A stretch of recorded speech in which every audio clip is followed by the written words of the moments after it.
Deciding with data. On the screen, you see the table with a few simple decorations. You can create your own. How to get the table. 1. Copy the link that appears in the description of this video. 2. Paste the link into your Google search bar and open it. 3. The table will appear on your screen. 4. Select the whole table and copy it. 5.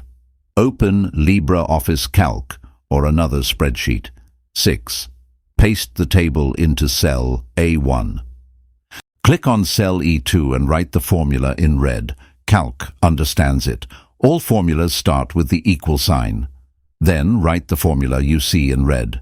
The rule is simple. From 16 to 18 years old can play. We read it like this. If the age is greater than or equal to 16 and less than or equal to 18, then the answer is yes. If just one of those conditions fails, the answer is no. Now change some age values. Explore, test, and check the results. If you have any doubts, ask ChatGPT.